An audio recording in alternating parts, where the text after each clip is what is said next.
અમદાવાદ જિલ્લાના દેત્રોજ ખાતે આવેલા સુપ્રસિદ્ધ શ્રી રબારી ધર્મગુરુ ગાદી ગઢવાડા મંદિરે ગુરુ પૂર્ણિમા પર્વની ભવ્ય અને ભક્તિમય ઉજવણી કરવામાં આવી હતી।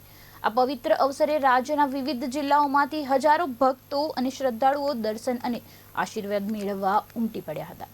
મંદિર ખાતે ગુરુપૂજન, ગુરુદર્શન, સમાધિ પૂજન, ગૌ પૂજન સહિત વિવિધ ધાર્મિક કાર્યક્રમોનું આયોજન કરવામાં આવ્યું હતું।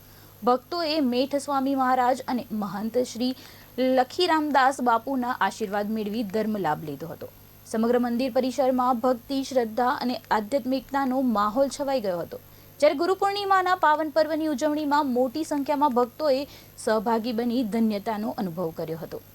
आज गुरु पूर्णिमाના પાવન પ્રસંગે દેત્રોજ વડવાળા મંદિરમાં જ્યારે દર વર્ષની જેમ અહીંયા ગુરુ પૂજન, ગુરુ આરતી, ગુરુ મહિમા, ગુરુ સત્સંગ, ભજન, ભોજન જેવા અનેકવિધ કાર્યક્રમોનું અહીંયા આયોજન થતું હોય છે। ત્યારે આ પંથકના જ નહીં પણ સમગ્ર ગુજરાત રાજ્યના અઢારે આલમના સેવકો અહીંયા આજે ગુરુગાદી મીઠ સ્વામી મહારાજના દર્શનનો લાવો લઈ રહ્યા છે। આજે 20,000થી વધારે માણસો અહીંયા દર્શન કરી ભોજન પ્રસાદનો લાભ લઈ અને ગુરુ સત્સંગનો, ગુરુ પૂજનનો અને ગુરુ યજ્ઞનો આજે લાવો લેશે। વિશેષમાં આજે જ્યારે ગુરુ મહિમાનો ગાવાનો જ્યારે દિવસ છે ત્યારે આપણા જીવનમાં જેટલા પણ વિશિષ્ટ વ્યક્તિઓ જેના દ્વારા આપણને સચોટ જ્ઞાન મળ્યું અથવા તો જેના દ્વારા આપણી જીવનની કંઈક ને કંઈક પ્રગતિ જોવા મળી હોય એ તમામ ગુરુજનોને આજે યાદ કરવા એ જ સાચી દિશામાં અને સાચી વાતમાં એને ગુરુ પૂજા અથવા તો ગુરુનો મહિમા